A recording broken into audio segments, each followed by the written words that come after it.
Good afternoon. સોમાં આપનું સ્વાગત છે. ઓવરઓલ માર્કેટ જો ક્યાંય ને ક્યાંય દબાણનો માહોલ તો જોવા મળી રહ્યો છે. શરૂઆતી દબાણ અત્યાર સુધી પણ માર્કેટે યથાવત પકડી રાખ્યું છે, એટલે ક્યાંય ને ક્યાંય બાઉન્સ બેકનો ઈરાદો તો હાલ માર્કેટ જે પ્રમાણે ચાલી રહ્યો છે એ રીતે જોવા મળતો નથી. હવે ક્યાંય ને ક્યાંય હવે સેકન્ડ હાફ તરફ હવે આગળ વધી રહ્યા છે અને વીકેન્ડ બી છે હવે આગળ નેક્સ્ટ. તો હવે ક્યાંય ને ક્યાંય ક્લોઝિંગ થતાં પહેલાં ક્યાંય ને ક્યાંય જો થોડું બાઉન્સ બેક હાઈટીની જેમ ત્યાં પણ જોવા મળે તો સારી એક મજા આપણને ક્લોઝિંગ સાથે પણ જોવા મળી શકે છે. ઇન્ડેક્સ સ્પેસિંગ આ બધા વિશે ચર્ચા કરીશું, પણ શરૂઆત કરશું એરલાઇન્સની સાથે. ભારતીય બજારમાં સતત બીજા દિવસે ઘટાડો. નિફ્ટી 230 પોઈન્ટ ઘટીને 25,550ને નજીક કારોબાર, તો સેન્સેક્સ 700 પોઈન્ટ ઘટીને 82,800ને નજીક કારોબાર. મેટલ, રિયાલિટી અને ફાર્માસીરોએ બનાવ્યું દબાણ.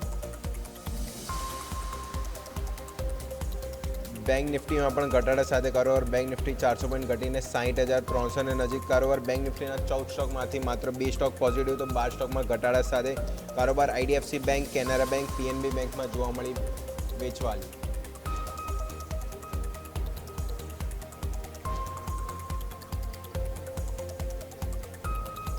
આઈટી શેરોમાં જોવા મળી નીચલા સ્તરથી સારી રિકવરી. તળિયેથી આઈટી ઇન્ડેક્સ જોવા મળ્યો 3%ની મજબૂતી. ઇન્ફોસિસ, ટીસીએસ અને એચસીએલ ટેકમાં પણ સારી રિકવરી. ટેક મહિન્દ્રા પણ જોશો ઓવરઓલ 3%ની રિકવરી સાથે ટેક મહિન્દ્રા આઈટીના ટોપ ગેનર્સમાં.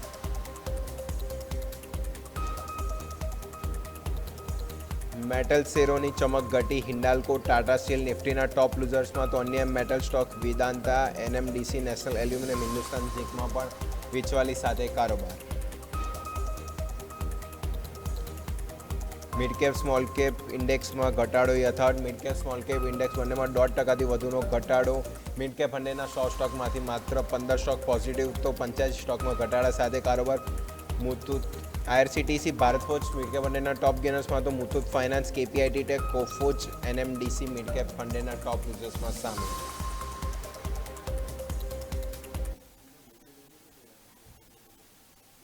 ઓવરઓલ જો તો માર્કેટ ક્યાંય ને ક્યાંય થોડું રિકવરીના સાઇન હવે અહીંયાથી આપે તો એક સારી વસ્તુ રહેશે. બેંક નિફ્ટી જો એને ક્યાંય ત્યાં જોશો આપણને જે 500 પોઈન્ટનો ઘટાડો ત્યાં ક્યાંય ને ક્યાંય થોડું બાઉન્સ બેક બેંક નિફ્ટીમાં જોવા મળે છે 60,350. નિફ્ટી બી જો ક્યાંય ને ક્યાંય 25,600નું લેવલ નજીક કરવાનું ક્રોસ ત્યાં પણ કરી રહ્યા છે. ફર્ધર આપણે મોર્નિંગમાં જોઈએ તો નિયર બાય 1%નો ઘટાડો હતો, ત્યાંથી થોડોક તો બાઉન્સ બેક આપણને ઇન્ડેક્સ સ્પેસિફિક પણ જોવા મળી રહ્યો છે. પણ સારો બાઉન્સ બેક સેક્ટરમાં જોઈએ તો ઓવરઓલ જોઈશું તો આઈટી ઇન્ડેક્સે બતાવ્યો છે. આઈટી ઇન્ડેક્સ જેવો સેક્ટર આપણને જોઈશું ત્યાં સારી એક મજબૂતી ઓવરઓલ જોવા મળી રહી છે. આ બધા વિશે ઓવરઓલ ચર્ચા કરવા માટે આપણી સાથે આપણા ગેસ્ટ બી જોડાઈ ગયા છે. Market expert Jagdish sir. Jagdish sir, પહેલાં તો શોમાં આપનું સ્વાગત છે. Good afternoon. ઓવરઓલ જુઓ તો માર્કેટ ક્યાંય ને ક્યાંય થોડું હવે રિકવરીના સાઇન બતાવે, કારણ કે આઈટી ઇન્ડેક્સ જુઓ તો ક્યાંય ને ક્યાંય 2 દિવસના ઘટાડા પછી સારું બાઉન્સ બેક આઈટી ઇન્ડેક્સમાં જોવા મળ્યું છે. તો નિફ્ટી, બેંક નિફ્ટીમાં બી શું આ રીતનો બાઉન્સ બેક આપણને સેકન્ડ હાફમાં જોવા મળી શકે? જગદીશ સર. Good afternoon. બિલકુલ સાચી વાત કરી. માર્કેટમાં છેલ્લા ખાસ કરીને આઈટી સેક્ટરને લીધે થોડી ઘણી બજારમાં નિરાશા ચોક્કસ છે, કારણ કે એક પછી એક આઈટી ટૂલ્સ નવા રોજ ડેવલપ થવા જાય છે અને એના વિશે કોઈને કોઈ જાહેરાત થતી જાય છે. એટલે મનમાં લોકોને એટલી બધી શંકા ગઈ છે કે જે કાર્ય અત્યારે 15, 20 કે 25 લોકો કરે એ માત્ર એક માણસથી કામ ચાલી જશે. બીજું કે એઆઈના જે ટેકનિકલ માણસોની જે અત્યારે ખૂબ શોર્ટેજ છે, 10ની જગ્યાએ માત્ર એક માણસ પણ એ લોકોને મળતો નથી, કારણ કે મોટાભાગના લોકો હજુ એની અંદર જમ્પિંગ કર્યું નથી. એટલે એક તરફ મેન પાવર શોર્ટેજ છે, બીજી તરફ એક આ ડર છે. અને અત્યારે એવું લાગે છે કે આ દરેક ટૂલ્સ જે નવા થોડા દિવસે એન્થ્રોપિકથી જે ચાલુ થયું એ પછી આ ત્રીજો એક પ્રસંગ છે કે જે આવો આ જાતની જાહેરાત થઈ છે.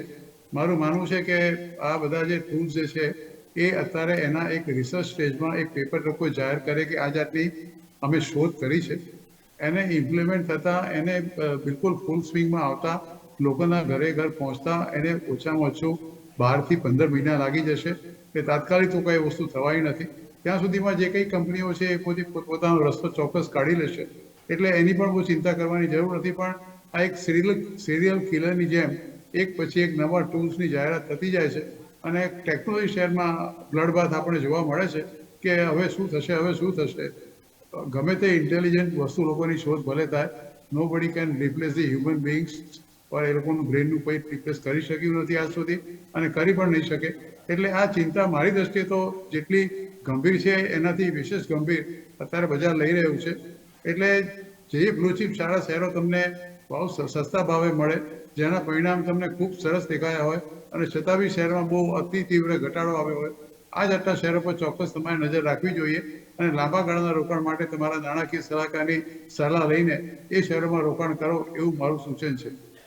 જી બિલકુલ તોરલ, સારો આન્સર છે કે ઓરલ આઈટીમાં જે ઘટાડો જોવા મળે છે એને કંઈ એટલું રીઝન તો જે એપ્ટોથોનિકને લઈને હતા, એઆઈને લઈને પછી એટલું આઈટી કંપની ઉપર એની અસર અત્યારથી તો જોવા નથી મળી, હજી એને અસર આવતા થોડો ટાઈમ લાગશે, પણ રિએક્શન જો આઈટી સેક્ટરમાં ક્યાંય ને ક્યાંય અત્યારથી જ જોવા મળી રહ્યું છે. એટલે બહુ વાઇલ્ડ રિએક્શન જે બતાવ્યું હતું તેમ જેમ સરે બી કહ્યું કે ક્યાંય ને ક્યાંય જો હોય મોટી લાર્જ કેપ કંપની એ બી આપણને અત્યારે જે ડિસ્કાઉન્ટના ભાવે મળે છે તો સારા રિઝલ્ટ ઉપર આમાં એક નવી એન્ટ્રી આ લેવલે આપણે કરી શકીએ છીએ. તો સારું આપણને ઓપોર્ચ્યુનિટી બાય ડીપની પણ સલાહ સ્ટોક સ્પેસિફિક જોવા મળી શકે છે. તો જગદીશ સર, આના રિલેટેડ મારો ક્વેશ્ચન હતો કે તમે બાય ડીપને કીધું કે લાર્જ કેપ કંપની મળી રહી છે, તો ક્યાંય ને ક્યાંય હું આઈટી ઉપર જ પૂછવા માંગીશ કે આઈટી જો ઇન્ફોસિસ, ટીસીએસ અને જેમ એચસીએલ ટેક, કોફોચ આ જે ચારે ચાર લાર્જ કેપ છે અત્યારે સારો બાઉન્સ એટલે ડિસ્કાઉન્ટના ભાવ મળી રહ્યા છે. આજે તો નો ડાઉટ થોડું બાઉન્સ બેક આવ્યું, પણ ઓવર જો ઇન્ફોસિસના રિઝલ્ટ બહુ સારા હતા, કોફોચ બી જો મોટી એઆઈમાં એનું કામકાજ સારું એવું વધી રહ્યું છે, એઆઈથી બી એની આવક ક્યાંય ને ક્યાંય જનરેટ આઈટી કંપનીઓ તો ક્યાંય ને ક્યાંય કરવાની છે. એચસીએલ ટેક બી બહુ મજબૂત કંપની છે, ત્યાં બી ક્વાર્ટર થ્રીના પરિણામ સારા જોવા મળ્યા હતા. તો કોઈ ઇન્વેસ્ટરને ધારો કે બાય ડીપ આ બી જે લોંગ ટર્મ માટે વ્યૂ રાખતો હોય તો આઈટી સેક્ટરમાં શું થોડા હવે ઘટાડે હવે જે મળ્યું છે તો ત્યાં એક સારા લેવલે થોડી એન્ટ્રી કરી શકે છે કે હજી બી થોડું વેટ રાખવું જોઈએ આઈટી સેક્ટર માટે? જગદીશ સર. ચોક્કસ કરી શકે છે. એ તમે જેટલા બી નામ બોલ્યા આ બધી કંપનીઓ ખરેખર ખૂબ સારી છે. કોફોચ છે પર એ ધીસ ઇઝ મલ્ટીનેશનલ કંપની છે. ટીસીએસ આપણે જાણીએ છીએ કે ટાટા કંપની, ટાટા ગ્રુપની કંપની છે. ઇન્ફોસિસ એના મૂળિયા બહુ જ ઊંડા છે અને તમે જાણો છો કે એના પ્રમોટર્સ જે રીતે અત્યારે આખી વસ્તુને હેન્ડલ કરી રહ્યા છે, એટલે એમાં કઈ છે. Wipro for example, another company તમને નામ આપું, HCl technologies, this company, L&T technologies તમે કહ્યું કે એ પણ કંપની ખૂબ સારી છે. એલટીટીઆઈ, માઇન્ડટ્રી જેવી કંપનીઓ છે. એ કંપનીઓ પર બધી જ કંપની તમે જેટલી નામ જે બોલે તમે બધી, ટેક મહિન્દ્રા ફોર એક્ઝામ્પલ, આ બધી કંપનીઓમાં કોઈ એવું ખાસ કઈ વિશેષ ખરાબ નથી. મોટાભાગની કંપનીઓ અત્યારે ડેટ ફ્રી કંપની છે. હું નથી માનતો કે કોઈ કંપની પાસે તમને મોટું એવું દેવું હોય. અને ટીસીએસ અને ઇન્ફોસિસ જેવી કંપનીઓ તો ઇન્વેસ્ટરોને માલામાલ કરી દીધા છે. અને તમે જુઓ કે કેટલું બધું, કેટલા બોનસ અને કેટલા ડિવિડન્ડ, કેટલા સ્પેશિયલ ડિવિડન્ડ આપ્યા છે કંપનીએ. એટલે એ લોકોને પોતાને પણ ખબર છે કે આ જાતની છે. એ લોકોએ માત્ર જે કરવાની જરૂર છે અત્યારે એ to switch over to the new technology of the artificial intelligence. એટલે જે જનરેટિવ એઆઈ છે એમાં એ લોકોએ સ્વિચ ઓવર કરવાની જરૂર છે. અને જો મને ખબર હોય તો મારા કરતાં 100 ગણી ખબર કદાચ એ લોકોને હશે. એટલે દરેક કંપની આ દિશામાં કામ કરી રહી છે, કારણ કે એક નવો કન્સેપ્ટ છે. એટલે થોડો સમય ચોક્કસ લાગશે. એટલે એવી કોઈ ગભરાવાની બહુ જરૂર નથી. Company will automatically adjust to the tunes. આપણે જાણીએ છીએ કે જ્યારે કોવિડ આવ્યો ત્યારે કોવિડમાં આખી દુનિયામાં હાહાકાર થઈ ગયો હતો. પણ જેમ જેમ એની વિશે થોડી જાણકારી મળી, થોડી ઘણી એના વિશે સૂચનાઓ મળી, થોડા ઘણા વિશે આપણે કઈ રીતે એને હેન્ડલ કરવું એ મળ્યું. અને લગભગ તમે જોશો કે by and large every man has been able to handle this covid very well. એટલે કહેવાય, ગુજરાતીમાં કહેવત છે કે જેવી પડશે એવી દેવાશે. એટલે એવી બહુ આટલી બધી ચિંતા કરવાની કોઈ જરૂર નથી. મેં તમને કહ્યું આ tools are absolutely in a primitive stage. એ લોકો એક પ્રયોગ કર્યો છે ને, પ્રયોગમાં એ લોકો સફળ રહ્યા છે. હવે ને માસ સ્કેલ પર કેવી રીતે લઈ જવું, કેવી રીતે એને ઇમ્પ્લિમેન્ટ કરવું, કોને પોસાશે. અને બીજી એક વસ્તુ એઆઈ ટૂલ્સમાં ખાસ જાણી લેજો કે they are highly power consumable tools. એ જે અત્યારે એ લોકોને જે જરૂર છે, એ લોકોની બે વસ્તુની છે, ડેટા સેન્ટરની અને પાવરની. It is not that cheap that is available કે તમને કે સાવ સસ્તા ભાવે મળે છે, એવું નથી હોતું. એને એક તો ડેટા સેન્ટરની જરૂર પડે છે which is not sufficient even today also. અને તમે જુઓ બજેટની અંદર પણ તમે એ લોકોને 25 વર્ષનો આપણે ટેક્સ ઓલરેડી આ બજેટમાં આપવામાં આવ્યો છે. અર્થાત કે હજી બહુ જ એ શિશુ અવસ્થામાં છે અને વાર લાગશે. પણ છતાં બી કેટલાને તમે કન્વિન્સ કરો કે આ જાતની તમારે ચિંતા કરવાની જરૂર નથી. એટલે એ same thing with gold and silver હું તમને કહેવા માંગુ છું કે જે રીતે ફ્લક્ચ્યુએશન્સ આવ્યું છે, જો વધ્યા એ રીતે ઘટે છે. કે તમે જેવો કે actions and reactions are always equal and opposite. એટલા ઝડપથી વધ્યા, ઝડપથી કરેક્શન થયા, ફરીવાર ઉપર જશે, ઉપર નીચે. આ તો આ માર્કેટ છે એ જયા જ કરશે. પણ you don't get worried about everything. કારણ કે તમે જીઓપોલિટિકલ થોડી વસ્તુ સ્ટડી કરો. અત્યારે જે ભાવ ઘટ્યા છે એનું કારણ માત્ર એક જ છે કે પહેલા શરૂઆતમાં ડી-ડોલરાઇઝેશનની મૂવ ચાલી હતી કે ડોલરને કેવી રીતે રિપ્લેસ કરવો, બ્રિક્સની નવી કરન્સી આવશે કે નહીં. પણ અત્યારે ગઈકાલે અફવા એવી આવી છે કે અમેરિકા રશિયા સાથે શેકહેન્ડ કરીને કોઈ વસ્તુ તૈયાર કરવા થઈ ગઈ છે, તો એને એ ફરીવાર Russia will deal into dollar not into rouble. એટલે આ બધી અફવાઓથી ફરીવાર ડોલર ઇન્ડેક્સ ઉંચકાયો છે અને સોના ચાંદી નીચે ગયા છે. આમાં કેટલું તથ્ય છે નથી મને ખબર નથી, પણ આવી જાતની અફવાઓ, આ જાતની વાતો માત્ર એનાથી તમે દોરાઈને તમે જો અચાનક લોસ બુક કરી નાખશો તો તમને આવો ફરી ચાન્સ કોઈ વાર નહીં મળે. તમે પસ્તાશો. તો સારા બ્લુ ચિપ શેરો હોય તો પકડી રાખો, અને જો ના હોય તો આ ઓપોર્ચ્યુનિટીનો લાભ લો અને સારા બ્લુ ચિપ શેરોની ખરીદી કરો. અત્યારે આપણે ટેકનોલોજીની વાત કરી, બધા તમે જે શેરના નામ બોલ્યા, ઇન્ફોસિસ, ટીસીએસ, કોફોર્જ, એ બધા શેરો સારા છે. ઇવન L&T ટેકનોલોજીસ બી સારો છે. All this shares are very good. એમાં કોઈ તમારે ચિંતા કરવાની જરૂર નથી, અને company will adjust to the new environment very fast. Okay, તો સરે બહુ સારી રીતે આન્સર આપ્યો. આખું ઓવરઓલ થીમ વિશે સમજાયું કે ક્યાંય ને ક્યાંય જે ડરનો માહોલ છે, પણ એટલું રિએક્શન લેવાની જરૂર નથી. સારી બધી જ કંપની ફંડામેન્ટલી મજબૂત છે, ડેટ ફ્રી કંપની છે, અને ક્યાંય ને ક્યાંય જે એઆઈને લઈને જે પગલું ઉઠાવ્યું હતું એક એક્સપેરિમેન્ટ હતું, જે ક્યાંય ને ક્યાંય જે ફ્યુચરમાં બી આ બધી આઈટી કંપની એના પગલે જ આગળ કામકાજ કરવાની, જેમ બજેટમાં બી વાત હતી, ડેટા સેન્ટર અને જે એઆઈ એમાં કામકાજ વધારે રહ્યું છે, તેના બી સારું મોટું કામકાજ ત્યાં બધી આઈટી કંપનીઓ કરવાની છે. તો ભારે ડિસ્કાઉન્ટ પર અત્યારે આઈટી કંપની મળી છે, તો આ ઇશારો અત્યારે ચૂકવો ના જોઈએ. તો બાય એન્ડ ડીપ ખાસ કરીને બધી જ જે લાર્જ કેપ આઈટી છે ખાસ કરીને કરી શકાય, કારણ કે સારું એવું આપણને લોંગ ટર્મ વ્યૂ આમાં તો પોઝિટિવ જ લાગી રહ્યો છે. એટલે બધી જ આઈટી કંપની છે જે આપણે લાર્જ કેપ કે ઓવરઓલ મિડ કેપ બી એમાં ગણી લે, તો બધી આઈટી કંપનીઓમાં અત્યારે સારું ડિસ્કાઉન્ટ ભાવે બાય ઓન ડીપની ઓપોર્ચ્યુનિટી ખાસ કરીને રાખી શકાય. એટલે ઓવરઓલ છે જે રિએક્શન છે, માર્કેટનો નેચર છે, ક્યાંય ને કાંઈ આપણને સારો એવો વધારો જોવા મળશે તો થોડું પ્રોફિટ બુકિંગ આવશે, અને પ્રોફિટ બુકિંગ જો વધારે આવી જાય તો ત્યાં થોડું બાઉન્સ બેક આપણને જોવા મળશે. તો બંને રીતના માહોલ માર્કેટમાં જોવા મળી શકે. તો ખાસ કરીને એનાથી ભયનો માહોલ ખાસ કોઈ સ્ટોક સ્પેસિફિક કાં તો ઇન્ડેક્સમાં ના રાખવો જોઈએ. એટલે સમજદારી લઈને બાઇંગ કાં તો સેલિંગની ઓપોર્ચ્યુનિટી ત્યાંથી રાખવી જોઈએ. આજ સાથે સમય થઈ ગયો છે બ્રેકનો. બ્રેક લઈશું અને આગળ બીજા આપણે ક્વેશ્ચન આવે છે એના પર બી ગેસ્ટ સાથે ચર્ચા યથાર્થ રાખીશું.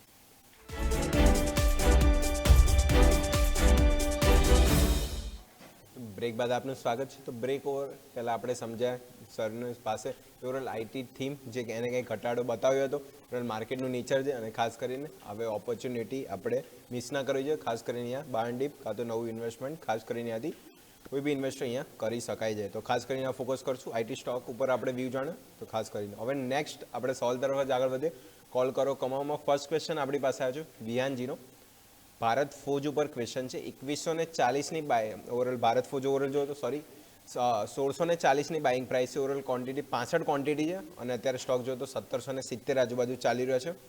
તો Jagdish sir, Bharat Forge overall stock આપણે વાત કરીએ તો સારી એક મજબૂતી ઓટો એન્સિલરી અને ડિફેન્સ બંનેમાં કામકાજ છે ભારત ફોજનું.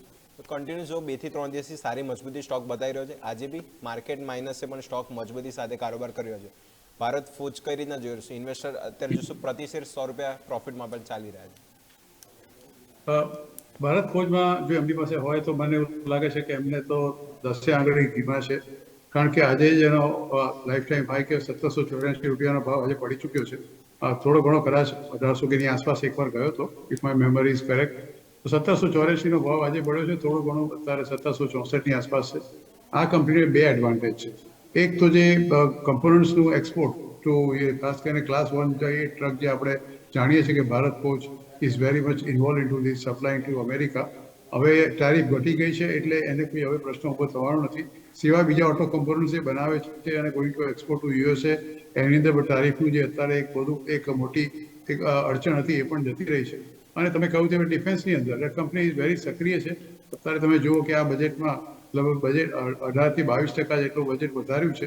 અને ગઈકાલે ડિફેન્સ જે કાઉન્સિલે એને એક મંજૂરી આપી છે લગભગ 3.5 લાખથી વધારે કરોડની ખરીદારી. ભલે રાફેલની કોઈ કદાચ વાત કરતા હોય, પણ અમુક કંપનીઓ, કારણ કે અમુક એ વસ્તુ જે છે શરૂઆતના 20 કે 22 પહેલા રાફેલ એ લોકો ઇમ્પોર્ટ કરવાના છે, બાકીના એ લોકો અહીંયા ભારતમાં બનાવવાના છે. એટલે એ જે બનાવવાના છે એમાં ઘણા બધા કંપનીઓ જે ભારત ફોજ બનાવે છે અથવા તો રો મટીરિયલ સપ્લાય કરે છે, એને પણ એનો ફાયદો છે. એટલો એ તો અમેરિકાના એક્સપોર્ટનો અને સાથે ડિફેન્સનો, આ બંને ફાયદા આ કંપનીને છે. મારું માનવું છે કે this company will definitely prosper. એટલે જો એમને પૈસાની જરૂર ના હોય તો, કારણ કે આજે 52 વીક હાઈ છે, નીચામાં 920 કે 25 રૂપિયા પણ ગયો હતો, પણ company is now definitely poise for a big growth. અને જો પૈસાની જરૂર ના હોય તો આઈ વિલ એડવાઇઝ કદાચ તમે એઝ અ સેફટી આનો તમે ₹100 સ્ટોપ લોસ મૂકી રાખો. કદાચ એની આસપાસ જાય તો તે વખતે તમે એક્ઝિટ લેવાની વાત કરી શકો. પણ હાલ પૂરતું તો જો પૈસાની જરૂર ના હોય તો હોલ્ડની સલાહ છે with a stop loss of 1600. Okay, તો ભારત ફોજ 1600ના સ્ટોપ લોસ સાથે હોલ્ડની સલાહ છે કે ક્યાંય ને ક્યાંય કંપની ઓટો એન્સિલરી ડિફેન્સ બંનેમાં કામકાજ છે. ઓટો એન્સિલરી સ્ટોક તો યુએસમાં બી એક્સપોઝર છે અને ત્યાંથી બી ઇન્કમ સારી એવી ભારત ફોજને જનરેટ થાય છે. ઓવરઓલ જોશું તો ડેટામાં હું જોઉં તો 30-35% એક્સપોઝર યુએસમાં છે અને ત્યાં બી એનું વાયરિંગ એક્સપાયરિંગ જે ઓવરઓલ કામકાજ છે તો ત્યાંથી બી જે ભારત યુએસની ટ્રેડ ડીલથી બી આ સ્ટોકને મોટો ફાયદો થઈ શકે છે. એટલે કન્ટિન્યુઅસ જો છેલ્લા 3-4 દિવસ મતલબ આ વીકની જ વાત કરું તો સ્ટોક 10% ઉપરનું આપણને રિટર્ન આ સ્ટોક આપણને આપી ચૂક્યો છે. સારી મજબૂતીમાં ઓવરઓલ સ્ટોક ચાલી રહ્યો છે. તો ભારત ફોજ ખાસ કરીને ફંડામેન્ટલ મજબૂત કંપની છે. 52 વીક હાઈ આજુબાજુ જ ચાલી રહ્યો છે. તો 1600ના સ્ટોપલોસ સાથે ખાસ કરીને ભારત ફોજ હોલ્ડની સલાહ અહીંયા બની રહી છે. નેક્સ્ટ સવાલ તરફ આગળ વધીએ તો નેક્સ્ટ ક્વેશ્ચન આપણી પાસે જોઈએ તો અભિષેકજીનો આવેલો છે. ઓવરઓલ જોઈએ તો કેન્સ ટેકનોલોજી ઉપર 3870ની બાઇંગ પ્રાઇસ છે. 20 ક્વોન્ટિટી છે અને લોંગ ટર્મનો વ્યૂ રાખી રહ્યા છે. ઓવરઓલ હું વાત કરું અભિષેકજીની તો કેન્સ ટેકનોલોજી ઘટાડે જ બાય કર્યા લાગે છે. તો Jagdish sir, cans technology overall જે આપણે વાત કરીએ તો ઘટાડે સારી કંપની બાય કરવી જોઈએ તો કેન્સ ટેકનોલોજી અમને ઘટાડે 3870 આજુબાજુ બાય કર્યું છે. સ્ટોક જો તો અત્યારે 3960 આજુબાજુ ચાલી રહ્યો છે. તો કેન્સ ટેકનોલોજી શું હવે ઘટાડે બાય કર્યું છે, પોઝિટિવ થશે કે પછી કઈ રીતનો વ્યૂ રાખે કેન્સ ઉપર? આ શેરનો ભાવ તમે આમ જુઓ તો લગભગ મારી દ્રષ્ટિએ 10 રૂપિયાની ફેસનો શેર છે. એક તો વસ્તુ એ પણ તમારે જાણવાની જરૂર છે કે 1 કે 2 રૂપિયાની નથી, 10 રૂપિયાનો ફેસનો શેર છે. એટલે તમે જ્યારે બીજા શેરની જોડે કમ્પેરિઝન કરો તો તમે એને લગભગ જો 1 રૂપિયાની ફેસનો કોઈનો શેર હોય તો એની કિંમત તમને 394 કે 400 રૂપિયાની આસપાસ આવે. પણ 10 રૂપિયાની ફેસનો શેર છે એટલે તમને આ વસ્તુનો ભાવ અત્યારે મોટો લાગે છે. આ પર્ટિક્યુલર કંપનીમાં રિસેન્ટલી એના જે પરિણામ આવ્યા એનાથી થોડો ઘણો સેટબેક આ કંપનીના ભાવમાં આવ્યો હતો. રિસેન્ટલી આપણે જોયું કે કંપનીનો ભાવ લગભગ 3750ની આસપાસ પહોંચી ગયો હતો somewhere on the 8th of December. અને એ પછી પણ વધુ ઘટાડો આપણે જોયો તો સમવેર ઇન મંથ ઓફ જાન્યુઆરી 2024માં ઘટીને 3443 રૂપિયા ભાવ થયો હતો. પણ પછી જ્યારે બજેટ આવ્યું ત્યારથી એમાં થોડી ઘણી ચેતના આવી છે. કારણ કે ઇલેક્ટ્રિકલ કમ્પોનન્ટ જે આ કંપની બનાવે છે એને એક પીએલઆઈ સ્કીમ જેવી એક સરકારે નવી સ્કીમ કાઢી છે. ગયા વર્ષે એનું પ્રોવિઝન 20,000 કરોડનું હતું. આ વખતે એનું પ્રોવિઝન 40,000 કરોડનું છે અને એનો સીધો ફાયદો આ પર્ટિક્યુલર કંપનીને થવાનો છે. એટલે અત્યારે એનો ભાવ છે 3,966. એમણે જે લીધો ભલે આજે 121-22 રૂપિયા નીચે ચાલે છે પણ મારી દ્રષ્ટિએ ચિંતા કરવાની એટલા માટે જરૂર નથી કે બજારમાં ગમે એટલા સારા સ્ટોક છે, ગમે એટલા સારા પરિણામ છે તો પણ એ નીચેની તરફ જ ચાલે છે. એટલે આજનું બજાર કોઈ બેરોમીટર નથી કે આ કંપનીમાં કંઈક તમે એ ખરાબ થયું છે. Because it is across the board it's a blood bath. એટલે એમાં ડોન્ટ વરી અબાઉટ ઇટ. પણ આ શેર કારણ કે ખાસો કરેક્ટ થઈ ચૂક્યો છે. ઓલમોસ્ટ 50%ની આસપાસ એનો ભાવ આવી ગયો છે. તો મારી તો સલાહ છે કે એમાં એ હોલ્ડ કરી રાખે અને just weight for some more time. કારણ કે જે ઇન્સેન્ટિવ સરકારે આપ્યા છે અને જે બહુ તાતી જરૂર છે આપણને આ ઇલેક્ટ્રોનિક કમ્પોનન્ટ્સની એ કંપની બનાવવાની છે અને સરકાર તરફથી પણ મદદ મળવાની છે. સો આઈ થિંક એનો જે જૂનો ભાવ હતો જે 7,000નો એ કદાચ તાત્કાલિક નહીં આવે પણ સમવેર ઇન મંથ ઓફ એનો ભાવ જે 4 નવેમ્બરે હતો એ મને એવું લાગે છે કે કદાચ 6,000ની આસપાસ જે ભાવ હતો 5800ની આસપાસ એ ચોક્કસ એકાદ વર્ષમાં જોવા મળશે. ઓકે, તો વાત થઈ ગઈ કેન્સ ટેકનોલોજી સ્ટોક જો ક્યાંય ને ક્યાંય ફર્ધર ઘટાડા પછી બાઉન્સ બેક જે પડતીના પરિણામ પછી ક્યાંય ને ક્યાંય લેવાનું ચાલુ કર્યું. ઇન્વેસ્ટરે બી ઘટાડે બાય કર્યું છે. અત્યારે તો પ્રોફિટમાં ચાલી રહ્યા છે પણ હજી બી આલે હોલ્ડની સલાહ બનશે. જે ઈએમએસ સ્કીમ રિલેટેડ સ્ટોક છે ક્યાંય ને ક્યાંય જે સ્કીમ પાર કરી હતી પ્યોર જે 20,000 ઇન્વેસ્ટર જે આ વખતે થોડું વધારીને આપણને 40,000 કરોડ આજુબાજુ કરી દેવામાં આવ્યું છે. ઇન્વેસ્ટિંગ જે આમ તો શું કે ઇન્સેન્ટિવ સ્કીમ જે ઓવરઓલ જાહેર કરી છે તો એનાથી આ બધી કંપનીઓને મોટો ફાયદો જોવા મળી શકે છે. તો ખાસ કરીને કેન્સ ટેકનોલોજી એથી હોલ્ડની સલાહ બનશે તો લોંગ ટર્મ માટે ખાસ કરીને કેન્સ ટેકનોલોજી એનાથી હોલ્ડ રાખીશું. અને નેક્સ્ટ લાસ્ટ સવાલ આપણે લઈ લઈએ. લાસ્ટ સવાલ આપણી પાસે આવેલો છે શ્લોક ત્રિવેદીજીનો ટેક મહિન્દ્રા ઉપર. ટેક મહિન્દ્રામાં બાઇંગ પ્રાઇસ 1440ની છે. લોંગ ટર્મનો વ્યૂ છે ને ટેક મહિન્દ્રા હાલ જુઓ તો 1540. મતલબ ટેક મહિન્દ્રામાં ઓવરઓલ જો ઇન્વેસ્ટર સારા પ્રોફિટમાં ચાલી રહ્યા છે. તો જગદીશ સર, ઓવરઓલ જેમ વાત કરીએ ટેક મહિન્દ્રા આ એક સ્ટોક હું પર્સનલી ટ્રેક કરી રહ્યો હતો કે આઈટી ઇન્ડેક્સમાં ઘટાડો હોય પણ ટેક મહિન્દ્રા સ્ટોક જોશો ફર્ધર એટલો ઘટાડો ટેક મહિન્દ્રા સ્ટોકમાં જોવા નથી મળ્યો. ઇન્વેસ્ટર બી જો હજી પ્રતિ શેર આપણે જોઈશું 120 રૂપિયા પ્રતિ શેર પ્રોફિટમાં બી ચાલી રહ્યા છે. તો ટેક મહિન્દ્રા કઈ રીતના જોઈશું જગદીશ સર? ટેક મહિન્દ્રાનો ભાવ તમે જુઓ તો somewhere in month of November 2025 એનું એક બોટમ બનાવ્યું હતું 1420 રૂપિયા અને પછી ત્યાંથી એની અપવર્ડ જર્ની જે ચાલુ થઈ સમવેર ઇન મંથ ઓફ જાન્યુઆરી 2026 અને ભાવ લગભગ 1593-1600ની આસપાસ આવ્યો અને એ પછી એને એક ધારી મુવમેન્ટ, તમે બિલકુલ સાચી વાત કરી કે એક ધારી મુવમેન્ટ ઉપરની તરફ જ રહી છે. તમે ટેક શેરની બહુ સરસ વાત કરી કે અત્યારે જે જાતનું એક બજારમાં માયુસી છે because of the AI tools, અને એને કારણે એક બધા ટેક શેરો ઘટ્યા છે. એમાં Tech Mahindra cannot be an exception. એટલે એમાં બી 1536 રૂપિયાનો ભાવ અત્યારે આપણે જોઈ રહ્યા છીએ. એટલે એવી કોઈ મારી દ્રષ્ટિએ કોઈ ચિંતા કરવાની એવી જરૂર નથી આ પર્ટિક્યુલર શહેરની અંદર કે તમને એ આટલી બધી ચિંતા થાય કે મારા શહેરનું શું થશે. કારણ કે એ જે ભાવ તમે જોયો છે 1 ફેબ્રુઆરીએ જ એનો ભાવ હતો 1851 કે એની આસપાસનો. અને પછી આ જ્યારે એઆઈ ટૂલ્સની બધી વાતો આવી એક પછી એક, અને તેમાંથી બધા શહેરો ઘટવા માંડ્યા, અને આ શહેરનો પણ તમે ભાવમાં ઘટાડો 1535 પર આવી ગયો. એટલે અત્યારે જે ભાવ ઘટ્યો અને જે 52 વીક હાઈ હતો એની વચ્ચે બહુ મોટો ફેર નથી. મેં ફરીવાર કહ્યું, પહેલા પણ કહ્યું છે અને હજી પણ કહીશ કે જે જાતની અત્યારે વાતો આવી રહી છે એમાં હું એમ નથી કહેતો ખોટી છે, અને they are not posing a threat to the entire technologies IT sector, પણ these all companies will find a way out કે એનો રસ્તો કેવી રીતે કઢાય, કારણ કે they have to adapt to the new technology for their own work. અને આજે નહીં તો કાલે એ લોકો બહુ ઝડપથી એને એડોપ્ટ કરી લેશે. India is the largest biggest centre of the information technology outsourcing in the hall world. એટલે આપણા દેશમાં જે કંઈ નવી ઇનોવેશન જે રિસર્ચને જે શોધખોળ થઈ છે એ દુનિયામાં કોઈ દેશે નથી કરી. એટલે આ બધી કંપનીઓ પોતપોતાનો રસ્તો કાઢી લેશે. એટલે ફોર ટાઈમિંગ સેટબેક છે, જસ્ટ બેર વિથ ઇટ. પૈસાની જરૂર ના હોય તો વેચવાની ઉતાવળ ના કરતા, પણ બહુ ઘટે તો હું તો કહું છું તમે લેજો. અને ધારો કે એનો 52 વીક લો 209 રૂપિયા છે, અત્યારે 1540 રૂપિયાની આસપાસ ચાલે છે, જે અત્યારે ઇન્ટરડે હાઈ તમે ચોક્કસ એને કહી શકો. સવારે લગભગ 1465ની આસપાસ ગયો હતો, પણ બહુ ચિંતા કરવાની જરૂર નથી. એ કોઈ સંજોગોમાં તમને જો 1400 રૂપિયાની આસપાસ આવે ભાવ, તો આઈ વિલ ડેફિનેટલી રેકમેન્ડ કે you should buy more, keep in the portfolio for 2 to 3 years. Okay, તો બહુ સારો વિગતવાર આન્સર આપણે આપ્યો. ઓવરઓલ જે ટેક મહિન્દ્રા ક્યાંને ક્યાંય સ્ટોક એટલો ફર્ધર ઘટાડો ક્યાંને ક્યાંય જોવા નથી મળ્યો. સ્ટોક બી જો અત્યારે પોઝિટિવ રિએક્શન આપણને જોવા મળી છે.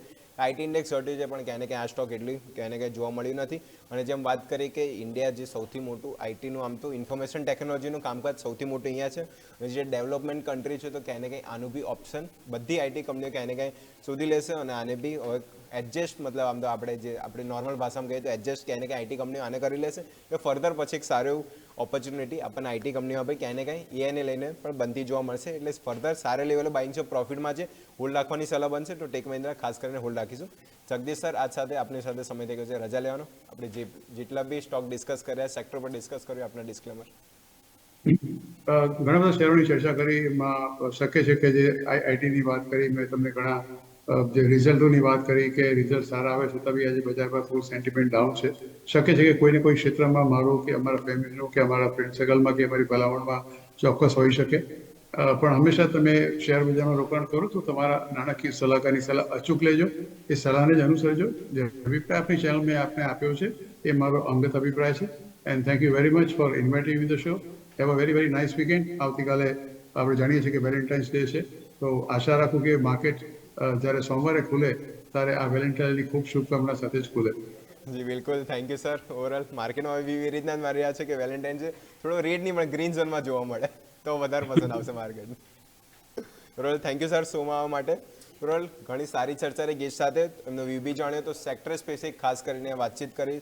ઓવરઓલ તો બધા આઈટી ઇન્ડેક્સમાં આપણી ખાસી વિગતવાર વાતચીત કરી, તેના પર બી વ્યૂ રાખીશું. આજ સાથે સમય થઈ ગયો છે રજા લેવાનો. મને અજય ચાવડાને આપશો રજા.